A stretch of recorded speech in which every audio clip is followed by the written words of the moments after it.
வணக்கம் and welcome to Diamond Om Appliances வழங்கும் ருசிக்கலாம் வாங்க சீசன் 2. பொதுவாகவே மாமி சமையல் மண்டே வரப்போகுது அப்படின்னு சொன்னாலே நம்ம தயாராக இருப்போம். இன்னும் வித்தியாசமாக செய்ய போகிறாங்க, வெஜிடேரியனில் என்ன கமன்னு செய்ய போகிறாங்கன்னு சொல்லிட்டு.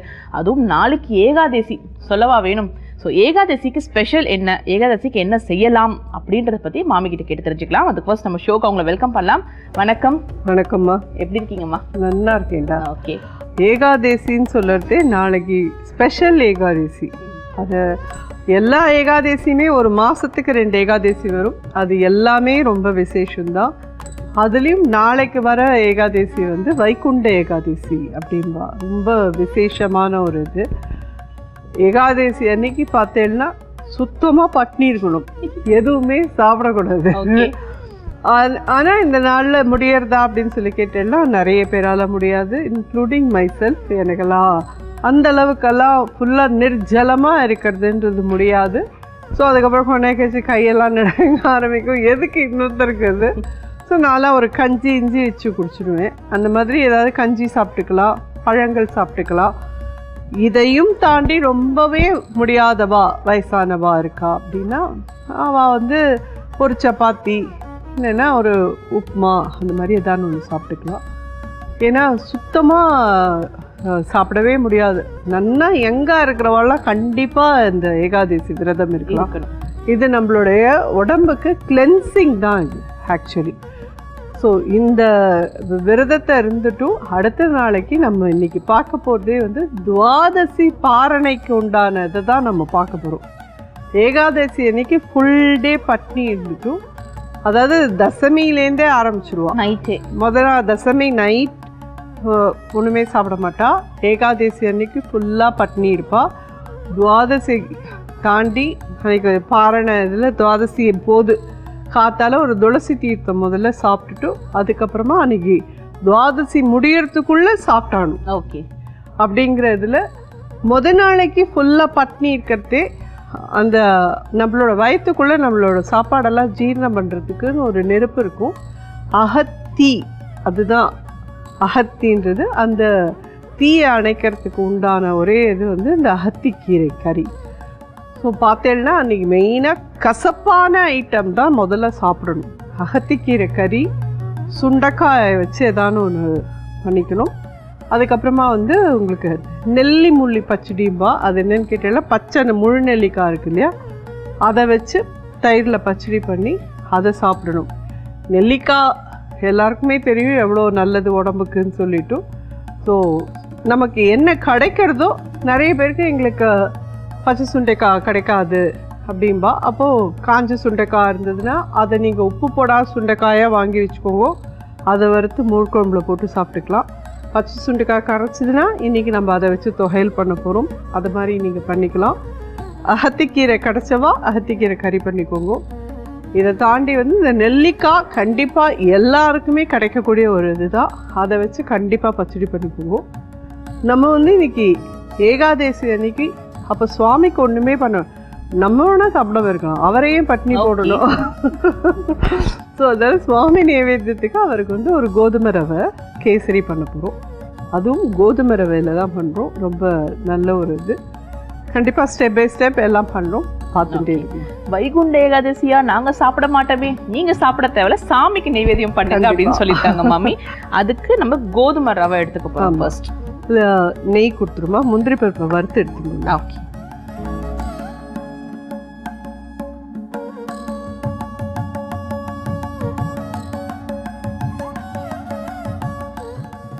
முந்திரி பருப்பு கொடுமா.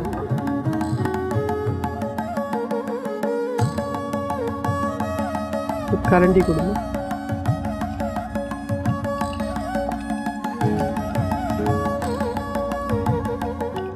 முன்னாடி இந்த முந்திரி பருப்பை வறுத்து எடுத்துட்டு இந்த நெய்லியே இதை போட்டு நல்லா வறுத்துட்டும் அதுக்கப்புறம் தண்ணி விட்டு ஒரு பங்குக்கு நல்லா 3.5 பங்கு 4 பங்கு தண்ணி விட்டு வேக விட்டுருங்க. ஏன்னா கோதுமை ரவை வேகிறதுக்கு நிறைய டைம் ஆகும். அதே போல் தண்ணியும் நிறைய விட வேண்டிய அவசியம் இருக்கு.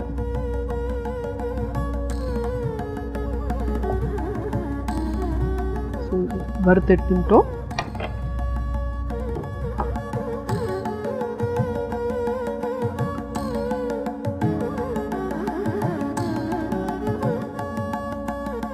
என்னதான் ஒரு ரவா கேசரி மேல எல்லாருக்கும் பிரியம் இருந்தாலும் அந்த கோதுமை ரவா கேசரின்றது வந்துட்டு அது ஒரு தனி அரோமா, அந்த ஸ்மெல்லே சூப்பரா இருக்கு. ஸோ நல்லா வறுத்துட்டோம்ப்பா. பார்த்தாலே தெரியும் உங்களுக்கு. இது போடுறதே ஃபுல்லாக ப்ரௌனாக இருந்தது, இப்போ ஒயிட்டாக இருக்கும். இந்த ஸ்டேஜில் தண்ணி விட்டுறலாம்.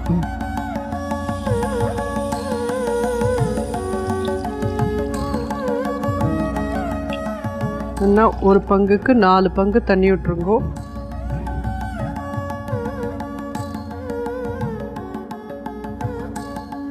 மூடி போட்டு வேக விட்டுறலாம்ப்பா. ஓகே, மூடிடலாம். ஓகே. இன்னொரு அடுப்பில் எடுத்து வச்சுக்கிறேன்.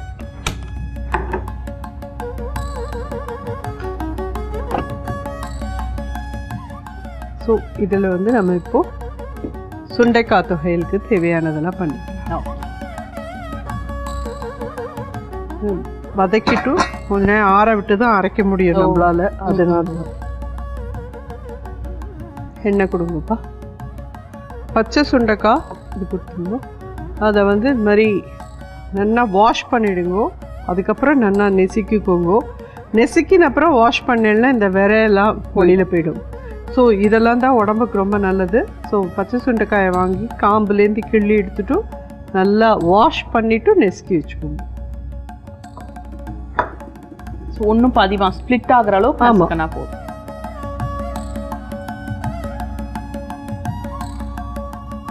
உளுத்தம்பருப்பு, கடலைப்பருப்பு.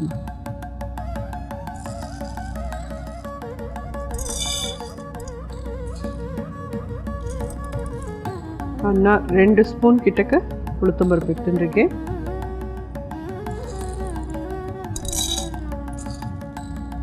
ரெண்டு ஸ்பூன் கடலைப்பருப்பு, மிளகா வத்தல்,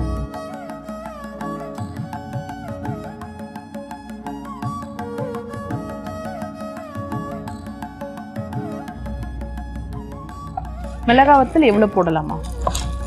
உங்களோட காரத்துக்கு தகுந்த மாதிரி. பட் இந்த இதுக்கு வந்துட்டு நம்ம இதே அளவு தேங்காய் வச்சுக்க போகிறோம், கொஞ்சமாக கொத்தமல்லி வச்சுக்க போகிறோம். எல்லாத்துக்குமா சேர்த்து ஒரு 4-5 வரமிளகா போடும் கண்டிப்பாக.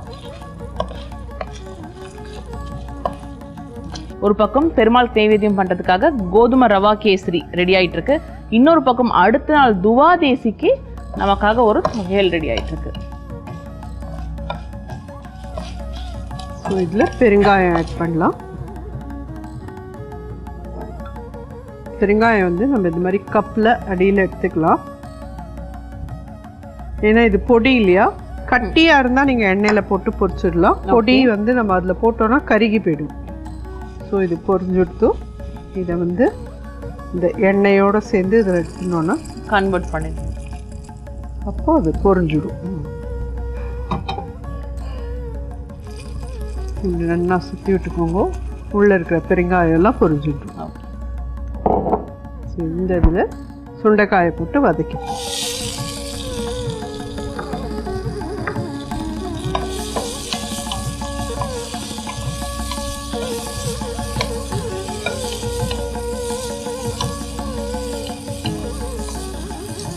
மோஸ்ட்லி சுண்டைக்காய் இருக்குன்னு தெரிஞ்சா நிறைய குழந்தைங்க, ஏன் பெரியவங்க கூட பார்த்தீங்கன்னா அவாய்ட் பண்ணுவாங்க. ஐயோ கொஞ்சம் கசப்பாக இருக்குமே வேண்டான்னு சொல்லிட்டு. பட் இப்படி அரைச்சிடுறதுனால அதில் சுண்டைக்காய் இருக்குன்றதை கண்டுபிடிக்கிறது கஷ்டம். இல்லை, இதோட கூட தேங்காய் வைக்கிறோம், ஓகே, புளி வைக்கிறோம், கொத்தமல்லி வைக்கிறோம், எல்லாம் வைக்கிறோம். அப்படிங்கிறச்சே வந்து டேஸ்ட் இது நல்லா இருக்கும்.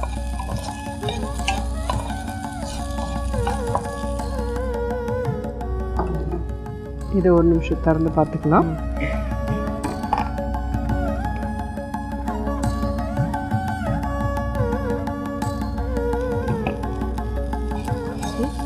இதை நல்லா வதக்கிட்டோம். சுண்டைக்காய் நல்லா வதங்கிடுச்சுன்றது எப்படிமா தெரிஞ்சுக்கலாம்? கலர் சேஞ்ச், இது மாதிரி கலர் சேஞ்ச் ஆகும்னா அது வெள்ளையாகும். அதாவது நம்ம போடுறதே இது பச்சையா இருக்கும். இப்போ பார்த்தீங்கன்னா வெள்ளர் கலருக்கு மாறி இருக்கு பாருங்க. கொஞ்சம் பேல் கிரீனா மாறும்போது நல்லா குக் ஆயிடுச்சுன்னு தெரிஞ்சுக்கலாம். இது நல்லா ஆறட்டும். அதுக்கப்புறமா நம்ம சேர்த்து போட்டு அரைக்கலாம். ஓகே, பார்த்தீங்கன்னாலே உங்களுக்கு தெரியும் வெள்ளை வெள்ளையா ஆகும். நல்லா பொரிஞ்சு போய் இப்படி வெள்ளையாயிடும். ஓகே, தெரியுதா? தெரியுது. அடுப்பு அனுப்பிச்சுடுறேம்மா. ஃபஸ்ட்டு நெல்லிக்காய் பச்சடி பண்ணிடலாம். ஓகே,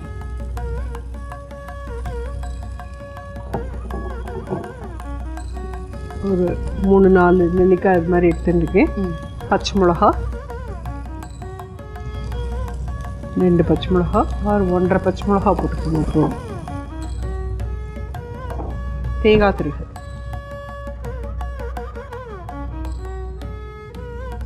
உப்பு,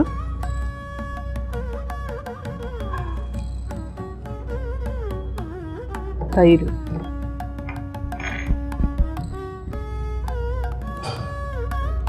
இது நல்லா அரைச்சிடலாம்.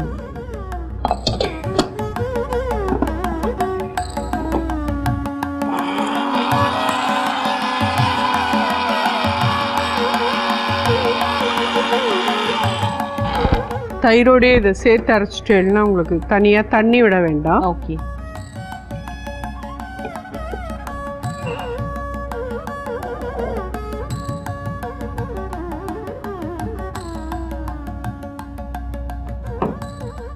மேலே கொஞ்சம் கொத்தமல்லி போடலாம்.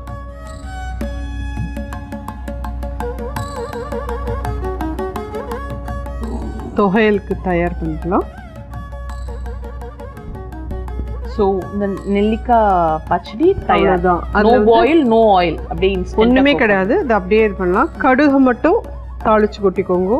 உளுத்தம்பருப்பு கண்டிப்பாக சேரக்கூடாது. விரத நாளில் தயிரும் உளுந்தும் சேர்த்து சாப்பிடக்கூடாது. ஸோ அதனால உளுத்தம்பருப்பு தாளிச்சு கொட்டாதீங்க, கடுகு மட்டும் தாளிச்சு கொட்டிக்கோங்க.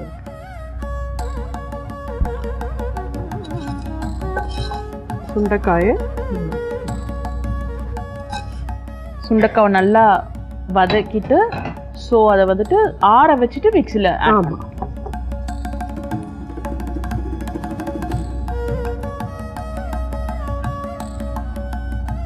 தென் ஃபஸ்ட்டே நம்ம எண்ணெயில் வறுத்து வச்சுருந்த கடலைப்பருப்பு, உளுந்தம்பருப்பு, மிளகாவத்தல் தான் முதல்ல போட்டு இது பண்ணிக்கணும். அப்புறம் கடைசியாக இந்த கடலைப்பருப்பையும் உளுந்தம்பருப்பையும் தேங்காய் கொத்து,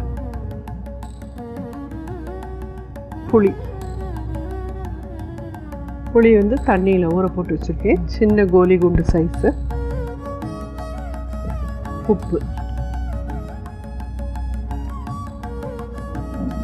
கொஞ்சமாக தண்ணி, ஜஸ்ட் ஒரு ஸ்பூன் விட்டுருக்கேன்.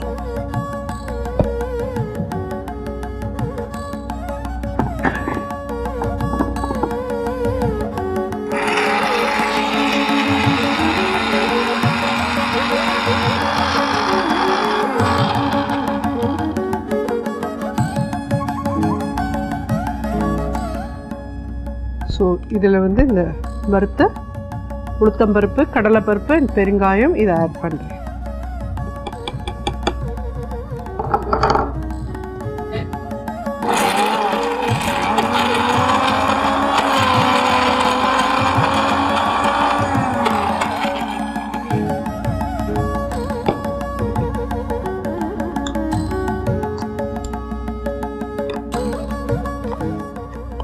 நல்ல கமகமன் வாசனையாக இருக்குது தொகையல். இதில் வந்துட்டு சுண்டக்காய் போட்டிருக்குன்னு சொன்னால் மட்டும்தான் குழந்தைங்களால கண்டுபிடிக்க முடியும். டேஸ்ட் பண்ணுற வரைக்கும் நம்ம எதுவுமே சொல்லாமல் இருந்தோம்னா டேஸ்ட் பிடிச்சிச்சுன்னா அவங்க பாட்டுட்டு சாப்பிட்ருவாங்க. கமன்னு ஸ்மெல் வருது. ஆனால் இப்போ கிட்டத்தட்ட ஆஃபே தான் குக் ஆகிருக்கு. ஆனால் அதுக்கே அந்த நெய்யில் வதக்கின அந்த ரவா கேசரி, கோதுமை ரவா கேசரியோட ஸ்மெல்லே தனியாக இருக்குது. நெக்ஸ்ட் என்ன பண்ணணுமா? ஸோ இது நல்லா வெந்துருத்துப்பா. இவ்வளோ நாழி ஆகும். நம்ம வந்து இந்த 2 ஐட்டம் பண்ணுற வரைக்கும் வெந்திருக்கு பாருங்க. இவ்வளோ நாழி இதை வேக விட்டு எடுத்தேன்னா தான் நல்லா வெந்திருக்கும். ஆச்சுன்னு அப்படியே பண்ண முடியாது. கொஞ்சம் பொறுமையாக பண்ணேன்னா ரொம்ப சூப்பரான ஒரு கேசரி பண்ண முடியும். இப்போ சுகர், நம்ம கோதுமை ரவை எவ்வளோ எடுத்தோமோ அதில் 2 பங்கு சர்க்கரை எடுத்துக்கணும். 1:2. கோதுமை ரவை எவ்வளோ எடுத்துருக்கோமோ அதுக்கு 2 பங்கு அப்படியே நம்ம சுகர் எடுத்துக்கணும்.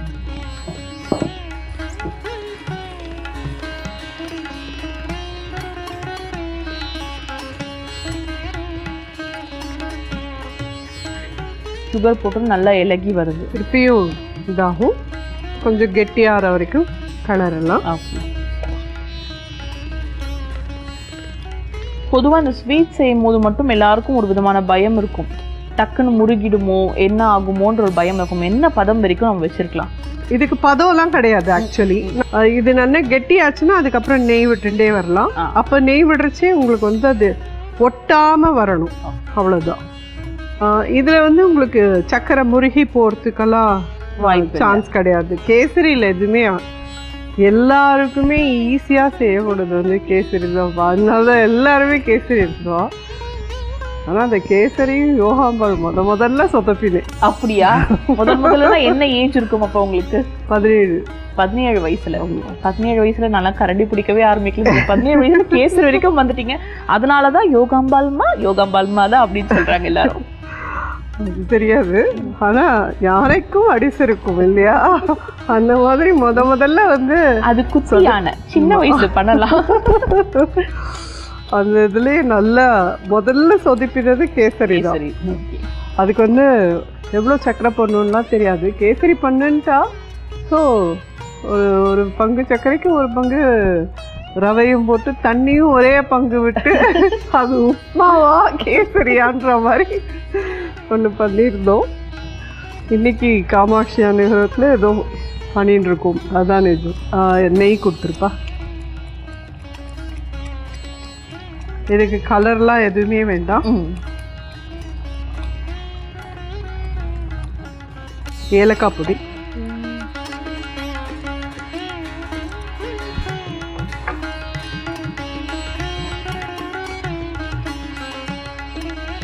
சக்கரை போட்டு நல்லா இலக்கி வருது. நெய் விட விட வந்துட்டு அந்த ஒரு மாதிரி நல்ல ஒரு பதம். அது பார்க்கும் போதே நமக்கு டெம்டிங்காக இருக்குது. கிளாஸ் மாதிரி டிரான்ஸ்பரண்ட்டாக வர மாதிரி இருக்குது. இதானா கொதிக்க நீ எப்படி சாப்பிடுவேன்னு தான் நான் யோசிச்சுட்டு இருக்கேன். நல்லா கெட்டியாயிட்டு இது இன்னும் கொஞ்சம் கெட்டியாகும்.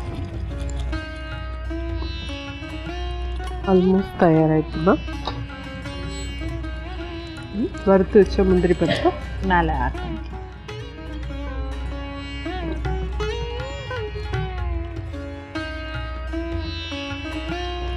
அடுப்பா கொஞ்சம்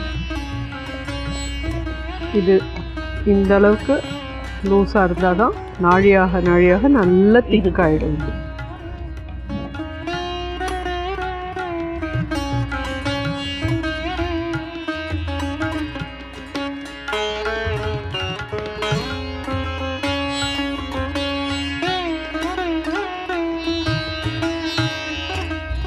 கொதிக்கும்பா, அது சாப்பிடு. வைகுண்ட ஏகாதசி துவாதசி பாரணை கோதுமை ரவை கேசரி செய்ய தேவையான பொருட்கள்: கோதுமை ரவை, சர்க்கரை, நெய், முந்திரி, ஏலக்காய் தூள். ஒரு வானிலையில் நெய் விட்டு அதில் முந்திரி பருப்பை வறுத்து எடுத்துட்டுருங்கோ. முந்திரி பருப்பை வறுத்து எடுத்துட்டு அதே நெய்யில் கோதுமை ரவையை போட்டு நல்லா செவக்க வறுத்துக்கோங்கோ. அதுக்கப்புறமா அதில் 1:4 தண்ணி விட்டு நல்லா நிதானமாக வேக விடுங்கோ. அது வெந்ததுக்கு அப்புறமா 1 கப் ரவைக்கு 2 கப் சர்க்கரை போட்டு நல்லா அதுவும் சேர்ந்து வர அளவுக்கு கலருங்கோ. அதுக்கப்புறமா 4 ஸ்பூன் கிட்ட நெய் விட்டு நல்லா கலரிட்டு அதுலேயே ஏலக்காய் பொடி தூள், வறுத்து வச்ச முந்திரி பருப்பு சேர்த்து கலரி எடுத்தேன்னா சுவாமி நைவேத்தியத்துக்கான கோதுமை ரவை கேசரி தயார். துவாதசி பாரணைக்கான சுண்டைக்காய் துவையல் செய்ய தேவையான பொருட்கள்: பச்சை சுண்டைக்காய், தேங்காய் திருகல், புளி, கடலைப்பருப்பு, மிளகாய் வற்றல், உளுத்தம் பருப்பு, பெருங்காயம், கொத்தமல்லி. ஒரு கடாயில் எண்ணெயை விட்டு சுண்டைக்காயை வதக்கிக்கோங்க. அதுக்கப்புறமா இன்னும் கொஞ்சம் எண்ணெயை விட்டு உளுத்தம்பருப்பு, கடலைப்பருப்பு, மிளகாய் வத்தல், பெருங்காயம் இதை வறுத்து எடுத்து வச்சுருங்கோ.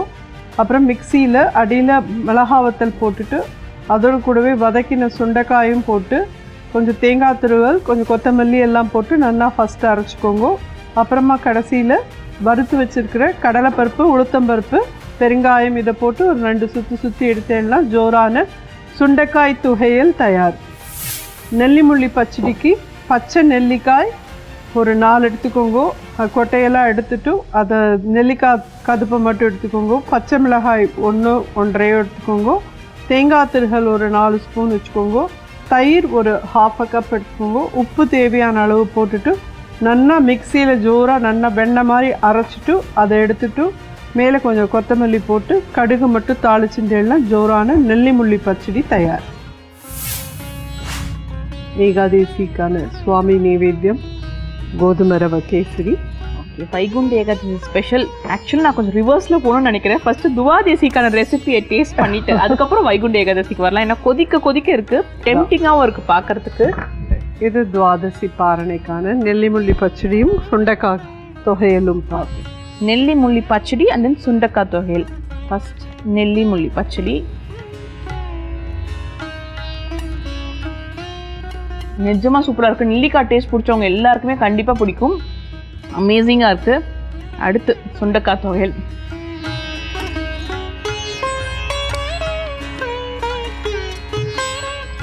சுண்டைக்காய் போட்டிருக்குன்னு சொன்னாதான் சுண்டைக்காய் இருக்குன்னு தெரியும்.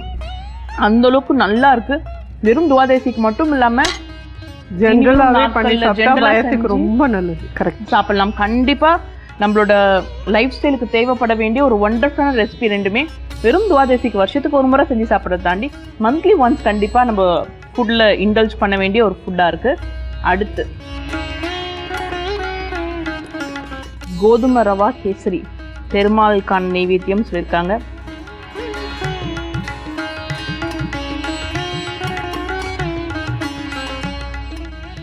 ரொம்ப ரொம்ப நல்லா இருக்கு. ஸ்வீட்லாம் கரெக்டான அளவு இருக்கு. பொதுவாக இது மாதிரி கேசரி செய்யும் போது எந்த ரேஷியோவில் போடணுன்ற ஒரு தடுமாற்றம் வரும். 1:2 இந்த ரேஷியோ நாங்கள் கண்டிப்பாக மைண்டில் அப்படியே மனப்பாடம் பண்ணி வச்சுக்கிறோம். அமேசிங்கான 3 டிஷ் பண்ணி கொடுத்துருக்கீங்க. தேங்க்யூம்மா. நாளைக்கு வைகுண்ட ஏகாதசி என்னென்ன செய்யணும் அப்படின்றது மெனு உங்களுக்கு கச்சிதமாக கிடச்சிட்டு இருக்கோம்னு நினைக்கிறேன். ஸோ கண்டிப்பாக நீங்கள் ட்ரை பண்ணி பாருங்கள். இதே போல் இன்னும் பல இன்ட்ரெஸ்டிங்கான ரெசிபிஸ் உங்களுக்காக காத்துட்ருக்கு. அதெல்லாம் இனி வரும் எபிசோட்ஸில் நீங்கள் நிச்சயமாக பார்க்கலாம். Until then, this is me Kritika and Yogambala Masteling. Bye from you all. நீங்க பார்த்துட்டு இருக்கிறது டைமண்ட் ஓம் அப்ளையன்சஸ் வழங்கும் ருசிக்கலாம் வாங்க சீசன் 2. நன்றி, வணக்கம்.